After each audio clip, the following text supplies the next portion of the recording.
5B,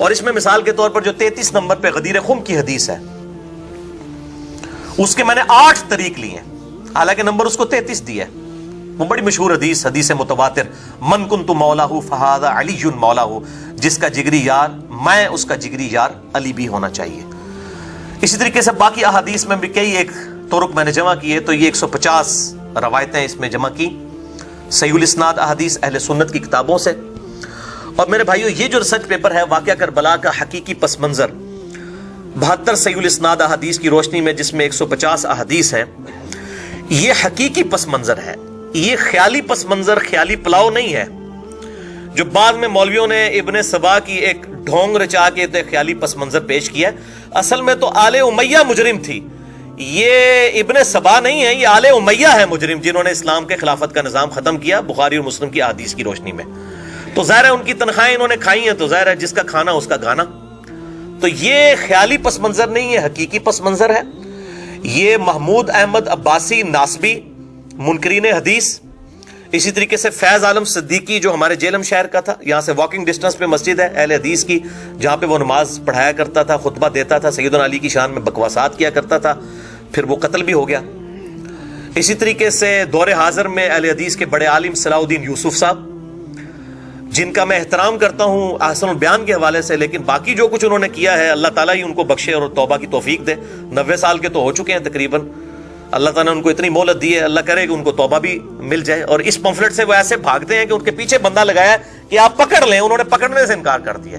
وہ جیسے کوئی آنکھیں بند کر لیتا ہے نا رفع الیدین کی حدیثیں دیکھ کے بخاری مسلم میں، کتنے کرنا ہی نہ پہ جائے، تو یہ ویسے کہتے ہیں نا کہ جناب سانو تسی دسو حدیثاں، اسی حدیثاں دے پیچھے چلیں گے۔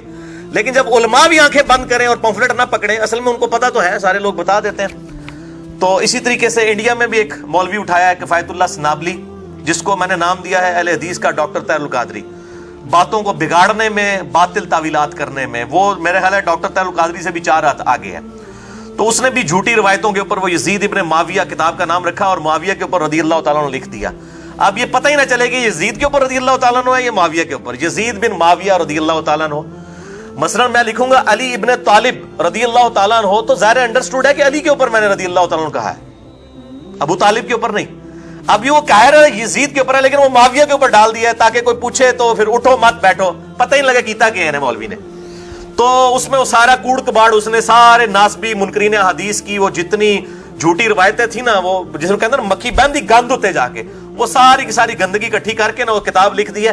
بھائی یہ حدیثیں اس کا جواب دو، میں ان کو چیلنج کرتا ہوں کہ اپنے ممبروں سے ان احادیث کی صرف شرح بیان کر دیں، شرح نہیں، شرح ابن حجر اسقلانی نے اور جو ان کے اپنے بزرگوں نے لکھی ہوئی ہے، یہ حدیث پڑھ کے بتا دیں، ان کو پتا چل جائے گا کہ اصل حقیقت کیا ہے۔ تو یہ ایٹم بم میں نے الحمدللہ رافضیوں اور ناسبیوں کے اوپر پھینکا، اور تاکہ لوگوں کو پتا چل جائے سنی اور ٹنی کا فرق کیا ہے۔ ایک ہے سنی جو بکش مسلمان ہے، کتاب و سنت پہ چلنے والا، حکمرانوں کی لکھوائی ہوئی تاریخ نہیں بلکہ کتاب و سنت پہ چلنے والا، صحیح الاسناد حدیث پہ۔ اور ایک ہے ٹنی، سن سنا کے سنی، ٹنی، ٹن ہو جاتا ہے نا بندہ بغیر دلائل کے، نان بکش۔ تو یہ جس نے سنی ہے وہ اس کو مانے گا، جو ٹنی ہے تو وہ ان لوگوں کی لکھی ہوئی جھوٹی تاریخ کو مانے گا۔ اور الحمدللہ میں نے ان کا یہ بھی گلہ دور کر دیا۔ اکثر ان کو جب کوئی چیز دے کہتے ہیں جی ہم تو عربی پڑھے ہوئے ہیں تو عربی میں دیں۔ اے بھائی پہلے عربی چ لکھا ہے میں، یہ تہاڈا یہ مسئلہ بھی نزلہ کٹ دیتا ہے، میں عربی میں لکھا ہے، انٹرنیشنل پمفلٹ ہو چکا ہے یہ عربی میں لکھنے کی وجہ سے۔ سب سے پہلے یہ عربی میں 150 احادیث میں نے جمع کی، اس کے بعد پاکستان میں ایک بہت بڑے اہل حدیث عالم ہیں، ان کا نام میں نہیں بتاؤں گا، ادروائز یہ سارے مولوی ان کے پیچھے پڑ جائیں گے، بال اڑے ہیں کہ ایک دوسرے سے شک کرتے رہیں۔ تو انہوں نے اس کا ترجمہ کیا، جو عربی لنگوسٹک کے ماسٹر ہیں الحمدللہ، اور بڑی محبت کے ساتھ، وہ کٹر ناسبی تھے لیکن الحمدللہ وہ حسینی ہو چکے ہوئے ہیں الحمدللہ، اور 60 پلس ان کی ایج ہے الحمدللہ۔ 59 تو ہوتے جتنے بابے نے نا انہوں نے نظر نہ دیکھنا شروع کر دیا، کدھر اے نہ ہوئے تو کدھر او نہ ہوئے۔ تو یہ میں نے اس لیے جو یہ معاملہ بتا دیا۔ تو انہوں نے الحمدللہ اس کا ترجمہ کیا اردو میں، اور اس کے بعد پھر اس کا ترجمہ ہمارے وسیم بھائی ہیں انڈیا میں، انہوں نے ہندی میں کیا، یعنی انڈیا کے اوپر بھی رافضیوں ناسبیوں کے اوپر علمی ایٹم بم گرا دیا۔ پیچھے چیز رہ گئی تھی، چوتھی چیز انگلش میں ترجمہ ہونا، وہ بھی 58 پیجز پہ الحمدللہ تقریباً 25,000 روپیہ لگا ہے اس کے اوپر۔ ہمارے فیصل بھائی ہیں، انہوں نے اللہ تعالیٰ ان کو جزائے خیر دے، انڈیا کے اندر انہوں نے جو ہے اس کی پیمنٹ کر کے اس کا پروفیشنل ترجمہ کروایا۔ تو اب یہ 4 زبانوں میں ہے، عربی میں، اردو میں، ہندی میں اور انگلش میں، الحمدللہ۔ تو یہ بھی بات یاد رکھیے گا میرے بھائیوں، جنگ جمل، جنگ صفین، جنگ نہروان، یہ ہماری ایمانیات کا حصہ ہے، یہ کوئی تاریخ کے واقعات نہیں ہے، یہ ہماری ایمانیات کا حصہ ہے۔ کہتے ہیں جی قیامت دن پوچھا نہیں جائے گا، پوچھا جائے گا، پوچھا نہیں جائے گا تو اللہ کے محبوب صلی اللہ علیہ وسلم اتنی احادیث کیوں بیان کر کے گئے ہیں، مستقبل کی خبریں کیوں بیان کر کے گئے ہیں؟ میں آپ کو بتاتا ہوں کیوں پوچھا جائے گا۔ سنیے، صحیح مسلم میں حدیث ہے، انٹرنیشنل نمبر کے مطابق کتاب الایمان چیپٹر میں 240 نمبر، سیدنا علی رضی اللہ تعالیٰ عنہ کہتے ہیں کہ اس ذات کی قسم کہ جس نے دانے کو پھاڑ کر نباتات اگائے اور تمام مخلوقات کو پیدا کیا، نبی امی صلی اللہ علیہ وآلہ وسلم نے مجھ سے عہد لیا تھا کہ اے علی، تجھ سے محبت نہیں رکھے گا مگر مؤمن، اور تجھ سے بغض نہیں رکھے گا مگر منافق۔ تو ایمان اور نفاق کا فرق سیدنا علی کی ذات ہے، لٹمس ٹیسٹ آف ایمان ہے، تو ایمانیات کا مسئلہ ہے یا نہیں ہے یہ؟ اچھا، اس سے بھی بڑھ کر میرے بھائیوں، یہ ہے کتاب، دنیا میں سب سے بڑی کتاب فضائل صحابہ کے ٹاپک کے اوپر۔ امام بخاری رحمہ اللہ کے استاد ہیں امام احمد بن حنبل رحمہ اللہ، جو امام شافعی رحمہ اللہ کے شاگرد ہیں، ان کی کتاب ہے فضائل صحابہ۔ یہ پہلی دفعہ اردو ترجمے کے ساتھ ہمارے جہلم شہر سے بک کارنر والوں نے شائع کی ہے، اللہ تعالیٰ ان کو جزائے خیر دے۔ اس میں انٹرنیشنل نمبر کے مطابق 1903 احادیث ہیں۔ دنیا میں اس سے بڑی فضائل صحابہ کے ٹاپک پہ کوئی کتاب نہیں ہے۔ اسی فضائل صحابہ کتاب کے اندر 2 موقوفاً احادیث ہیں سیدنا علی ابن ابی طالب کرم اللہ وجہ الکریم وعلیہ السلام سے۔ انٹرنیشنل نمبر کے مطابق 932 نمبر اور 920 نمبر، کیونکہ میں اسی ترتیب سے بیان کروں گا، میں نے نمبر بھی مکتبۃ الشاملہ کے بتائے۔ یہ اردو ترجمے والا جو ہے اس میں نمبر ہے 964 اور 952 نمبر، کہ سیدنا علی رضی اللہ تعالیٰ عنہ کہتے ہیں کہ میری وجہ سے 2 گروہ گمراہ ہوں گے، ایک میری محبت میں غلوف کر کے اور ایک میری دشمنی میں غلوف کر کے، حد سے آگے بڑھ کر ایگزیجریٹ کر کے۔ اور دوسری روایت میں آیا کہ میری وجہ سے 2 گروہ دوزخ میں چلے جائیں گے، ایک میری محبت میں غلوف کر کے اور ایک میری دشمنی میں غلوف کر کے۔ بولے اعوذ باللہ تعالی۔ تو یہ ایمانیات کا مسئلہ ہے یا نہیں ہے؟ جس سے جنت اور دوزخ کا فیصلہ ہونے والا ہے وہ ایمانیات میں داخل ہے یا نہیں ہے؟ یعنی ناصبی اور رافضی، بغض رکھنے والے ناصبی اور محبت میں غلوف کرنے والے رافضی۔ اب یہ اہل سنت کو دیکھنا چاہیے کہ ان میں ناصبی گھسے ہوئے ہیں، اور اہل تشیع کو دیکھنا چاہیے کہ ان میں رافضی گھسے ہوئے ہیں۔ ان کی اصلاح کریں، ان کو پیار اور محبت کے ساتھ کتاب و سنت کی طرف بلائیں، اور اگر نہیں مانتے تو کم از کم ان کو اپنی مسجدوں سے باہر نکالیں تاکہ باقی مسلمانوں کا عقیدہ خراب نہ کریں۔ تو یہ میرے بھائیوں 2 روایتیں ہیں، اور یہ روایتیں سیدنا علی سے ہیں، ان کا اپنا قول ہے، اور یہ پیٹ اصول ہے محدثین کا کہ اگر کوئی صحابی اپنے ریفرنس سے کوئی بات بیان کرے بغیر نبی صلی اللہ علیہ وسلم کو ذکر کیے اور وہ مستقبل کی خبر سے متعلق ہو، تو یہ امپلائڈ ہوتا ہے کہ یہ آپ صلی اللہ علیہ وسلم کے بتانے پر ہی موقوف ہے، یہ آپ نے ہی بتایا ہے صلی اللہ علیہ وآلہ وسلم۔ اس حوالے سے ضعیف روایتیں بھی بہت ہیں، مسند احمد کے اندر، طبرانی کے اندر نبی صلی اللہ علیہ وسلم کے اپنے فرامین بھی موجود ہیں کہ میری امت میں علی جو ہیں وہ عیسیٰ ابن ابی طالب کی مثل ہیں، کہ یہودی جو ہیں ان سے بغض رکھ کر ہلاک ہوئے، اور نصارہ جو ہیں وہ ان کی محبت میں غلوب کر کے۔ لیکن یہ ساری روایتیں ضعیف ہیں، بار سپورٹیو ہیں۔ میں نے صحیح روایتیں جو تھیں فضائل صحابہ احمد بن حنبل کی کتاب، اس میں سے آپ کو بتا دی۔ اور میرے بھائیوں، اس سے بھی بڑھ کر بہت بڑا ایک کام کیا ایک اور محدث نے، جو امام بخاری اور امام مسلم کے استاد ہیں، اور صحیح مسلم میں 1500 احادیث یعنی 20% آف صحیح مسلم اس شخص سے امام مسلم نے روایت کیا ہے، اور وہ ہیں امام ابو بکر ابن ابی شیبہ المتوفى 235 ہجری۔ دنیا میں سب سے بڑی احادیث اور آثار کی کتاب ان کی ہے، المصنف ابن ابی شیبہ۔ الحمدللہ یہ بھی 11 جلدوں میں اردو میں آ چکی ہے ہمارے پاس، یہ ساری جلدیں موجود ہیں ہماری اکیڈمی میں، اور یہ 11ویں جلد اس وقت میرے ہاتھ میں ہے جس کا میں نے تعارف کروانا تھا۔ المصنف ابن ابی شیبہ تقریباً 38,000 احادیث اور آثار کا مجموعہ ہے۔ اس میں تو 39,000 پلس ہے، کیونکہ بعض اوقات نمبرنگ کا ایشو ہو جاتا ہے، بعض اوقات